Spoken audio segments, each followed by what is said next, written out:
panggabi. Good morning, good morning, good morning mga dogs! Holy moly, moly, moly. Sa ibabaw ng hanging bridge. Ngayon ko lang natuklasan itong lugar na ito. Napakaganda pala rito. Napakaaliwalas. Ang daming pananim. May ilog. Pwedeng papaliguan. Pwedeng mingwit ng tilapia. Saka mayroon silang lugar na pwede kayong mag-date. Ganun-ganun, no? Tibok-tibok ng puso. So, bago nyo panoorin ang aking video, mag-subscribe muna kayo at mag-share at mag-like. Pupunta kami ngayon dito sa meron dito kong hanging bridge akong nakita. Papasyalan namin. Mukhang maganda mamasyal dito kasi maraming tanim ng mga mais. Tsaka talagang nature, pag tinignan mo, medyo magubat siya ng konti.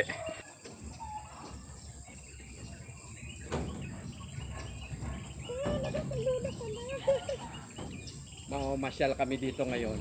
Itong tulay na to, maliit pa lang ito. Mayroon pa doon malaki.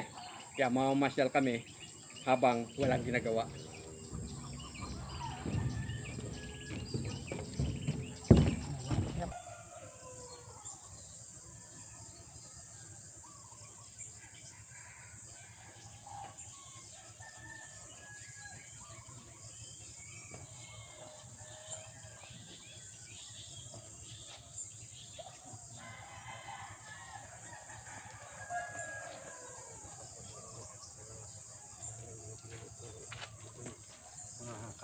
Mga tawag to, bisan.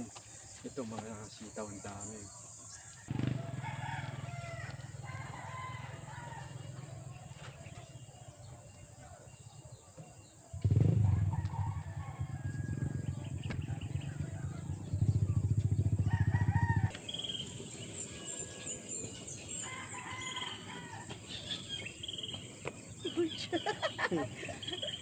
Ano to? Ay! Lulaw. Gumagalaw-galaw yung tulay. Gumagalaw-galaw. Gumagalaw-galaw. Dali. Kaya mahulog mo kami lang mo. Hindi mahulog yan. Dito namin na-discover yung pinakamalaking puno ng sampalok. Siguro century na itong nakatayo dito. Ang laki. Tignan mo naman, oh, hanggang sa puno. Kaya nakakatuwa tignan. Lilibutin ko lang yung puno.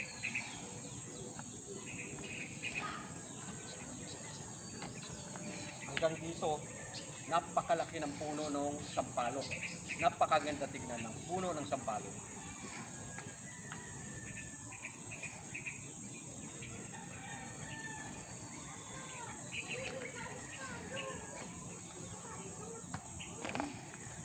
Nung inikot ko yung puno ng sampalok, binilang ko kung ilang hakbang. Ayan yung pinakapuno niya. Tapos yung mga sanga, ang lalaki ng mga sanga. Napakaganda tignan nung sampalok na ito.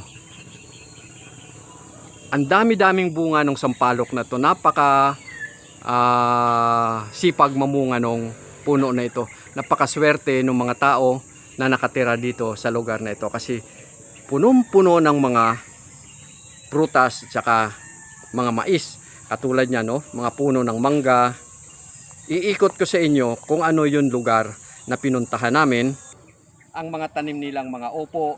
Tapos sa baba, mayroong tanim na mani at saka patula. Ngayon, pagdating banda rito, ang daming tanim na sili. Mamaya ipapakita ko sa inyo yung tanim na sili. Tapos yung doon, mga mangga. Kita mo naman yung background, yung bundok, ayun, oh. Yan ang bundok ng maganda ang background ng bundok na yan. Napakarami ng mga tanim nila. Ang ganda. Ang ganda ng paligid dito. Punong-puno ng mga halaman, punong-puno ng mga pananim, kamatis, sili, kung ano-ano pa, patula, lahat ng gulay nandito. Pati yung mais. Kaliwat kanan mais, ang dami nilang pananim, ang sipag ng mga tao rito. ang sarap talaga kung mayroon kayong lupa na ganito. Basta masipag lang kayo, hindi kayo magugutom pagdating sa pagkain. Sagana sa pagkain at pwede pa kayo magbenta ng inyong mga pananim sa palengke. Kikita na kayo, may pera na kayo, sagana pa kayo lahat sa pagkain. Ganyan tayo kasipag ng mga Pilipino. Ito yung sinasabi kong siling panigang. Hitik na hitik sa bunga. Napakaswerte nung taong nagtanim nito. Kita mo naman oh, napakarami ng bungang sili oh. Pag ito hinarvest at dinala sa palengke, malaking pera na ito kasi mahal yung sili. Ito pa. Sunod-sunod na sili yan. Maraming puno yan hanggang doon sa dulo. Tignan nyo naman oh, napakarami. Sus. Napakarami ng bunga ng sili nila. Pati nga ito, yung kasama ko, yung asawa ko, tuwan-tuwa sa bunga ng sili. Napakarami ng sili na panigang.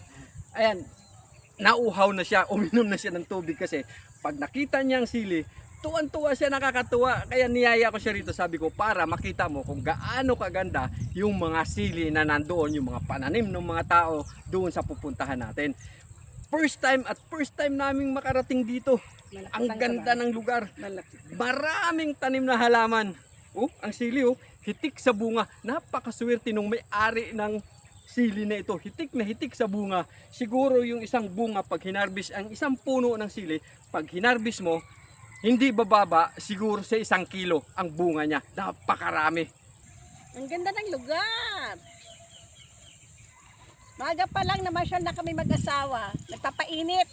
Ito ay malapit lang sa aming bahay. Ano mo, ang ganda. Malapit lang sa bahay namin to.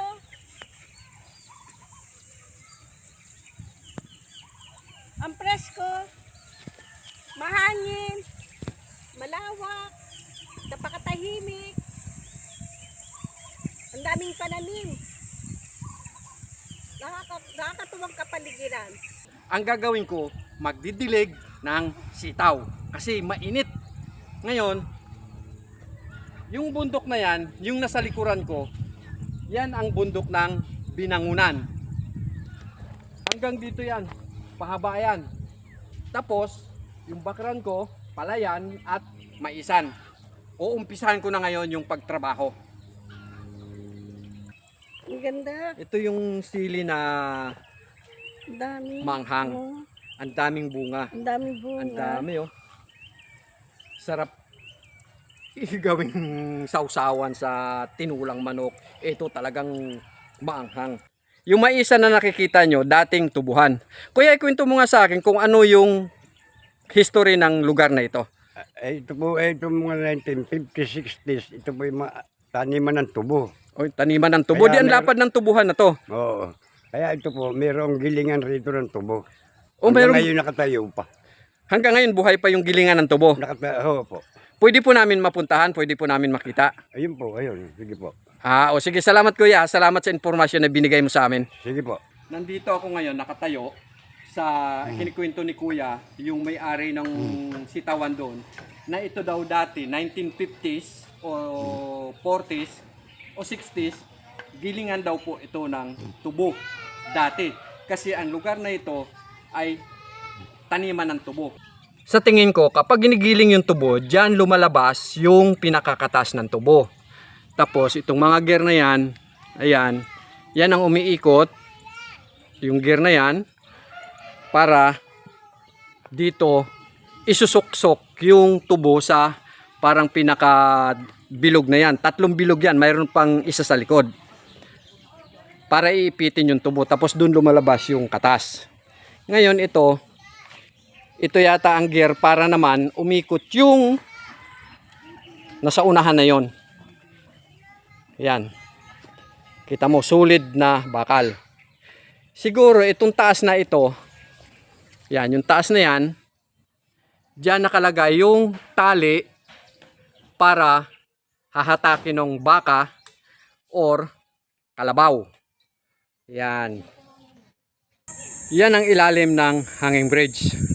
Mayroong gumagawa. Ngayon, nandito ako nakatayo sa ibabaw ng hanging bridge. So, papakita ko sa inyo yung ilog na sinasabi ko sa kanina na pwedeng mamingwit at pwedeng mag-date.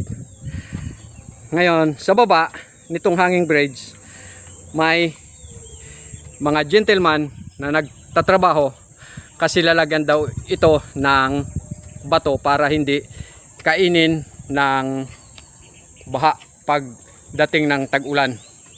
Pagdating ng panahon, sana kayo pa rin hanggang katapusan.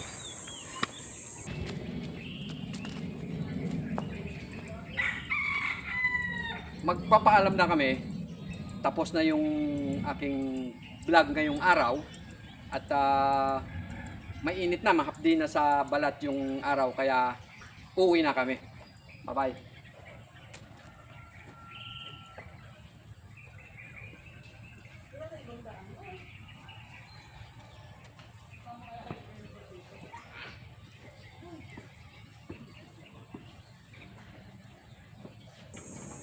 Gumagalaw eh. Kaya nga tinatawag na hanging bridge eh. Ganun talaga, gumagalaw yung gumagalaw yung tulay. Grabe. Parang lubilin doon.